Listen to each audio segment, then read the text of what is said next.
a change from God, begin to look inward and change some stuff about you. And from the pulpit to the front door, everybody in here has got some stuff that they need to change about themselves. I can't even stand it. I told the Bible study class last night that I'd be lying if I said I was perfect. I'm not perfect because I don't want to lie no more. I want to tell the truth and shame the devil. But guess what? Even in our imperfected state, God has promised that if we lean and depend on him when we look in, that God can clean us and wash us whiter than snow. God is the only God that I know that can take my black soul, dip it in red blood, and it comes out whiter than snow.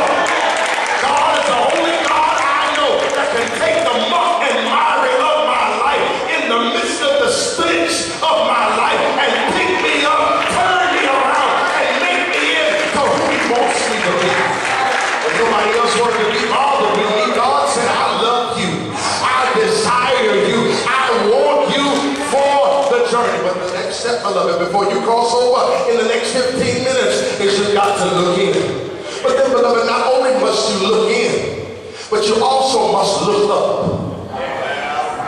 It's right here, verse 6. Let's look at it. Verse 6 says, and Joshua commanded the priests to take up the ark of the covenant and cross over before the people. So they took up the ark of the covenant and went before the people. You see, beloved, a lot of you are looking down when God says you need to look up. You need to look to the hills from which cometh your help, knowing that all your help comes from the Lord who made heaven and earth. And the ark of the covenant was the standard of God amongst the people. They used the ark of the covenant to symbolize the presence of God amongst the people. And beloved, what must be understood about all of this is that God wants you to look up to him and to begin to make strides and steps toward what is holy and what is in front of you. But you can't really look to what's in front of you if you're looking down and around all the time. God wants you to look up. I can remember in Indiana Jones and the Temple of Doom, in the Last Crusade, that's the one. Indiana Jones in the Last Crusade, where he had his father with him on the journey for the hunt of the Holy Grail. Y'all remember that? I ain't talking about the one with the skull. That's the one that just came out. I'm talking about the one that came before that. And the father was Sean Connery. Y'all remember that? All right. Now, Sean Connery had gotten shot. Boom. He laid down dying on the floor. And the only way for the father to be saved, watch it, is the son has got to go in and get the Holy Grail. But in order for Indiana Jones to get the Holy Grail, watch it now, he comes to a place that shows that that says that there's a bridge, but he can't see no bridge. Where my movie goers at? He says he's supposed to go into this place where the Holy Grail is, but he says there's no way that I can cross from where I am to where the Holy Grail is. And so his father yells out, you gotta have faith in me. Go look at the movie. You gotta have faith and step out without knowing where you're going. What God wanted me to tell you is that the way Indiana Jones had to look up and not look down. See, if he kept looking down, he would see nothing but an abyss. He would see a dark hole. He would see a pit that's down below. But God says you can't focus on the pit. You can't focus on the abyss. And you can't focus on the dirt. But you got to leave your eyes focused on the prize. Y'all making me preach too hard. And you got to understand, you got to keep your eyes focused on the prize. So Indiana Jones began to put his foot forward. And as he put his foot down, next thing you know, boom, he lands on a bridge that had blended with the wall of the mountain. And so he crosses over and gets the Holy Grail. When you keep your eyes on the prize, when you keep your eyes on the Lord and not on the things below, when you look up and not look down, God will carry you through. Do I have a witness in here? He'll carry you through. The faith is required. required to cross. And just like Indiana Jones had to make that step, so you must prepare to make a faith step in God as you get ready to go to 2010. Brothers and sisters, not only must you look in, not only must you look up, but you've also got to look back. You got to look back. It's right here in the text. Verse 17, and I'll read it.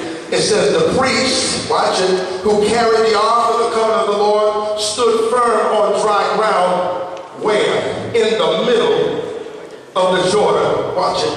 While all of Israel passed by until the whole nation had completed the crossing on dry ground. See, what God does is he goes into battle for you. He stays in the middle of the battle for you until you pass over unto the other side. But what a lot of us do is when God is fighting for us, we hurry up and get to the other side. And we forget about the one who brought us over in the first place. We forget about God, that it was nobody but God who held back the waters so that you could cross in the first place. It was nobody but God that allowed the ark of the covenant to stay and remain in the center of the Jordan so that you could pass on dry ground to the other side. And when some of us get to the other side, we keep on running to the place of promise without looking back to be grateful and thankful for what the Lord has done. I can remember the lepers. There were 10 lepers who had gotten healed by God. He said, go your way, yes, and your faith will deliver you. They got all excited because as they left, their leprosy dried up. But then there was one of the 10 that remembered it was God that had healed him. And he turned around and ran back to Jesus, got down on his knees and said, thank you. You really want to be blessed? Just look back and tell the Lord, thank you. Look back to see where God has brought you from and tell him, thank you. Look back from January, February, March, April, May, June, July, August, September, October, November, December, and tell the Lord, thank you. You got to look back. Because when you look back, then you give God the praise. Because you realize it was nobody but God that did it for you.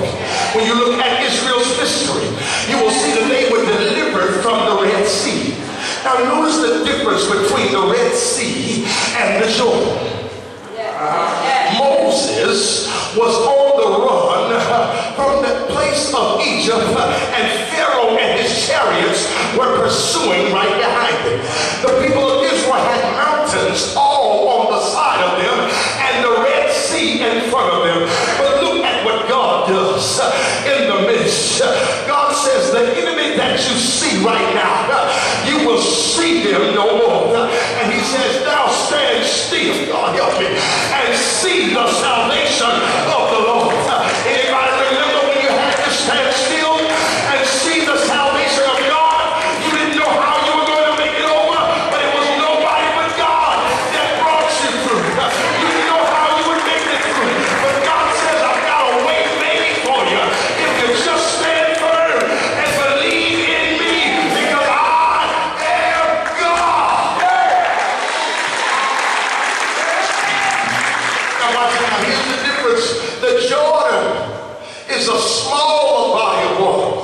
But watch this. God, no matter the degree of your trouble, does not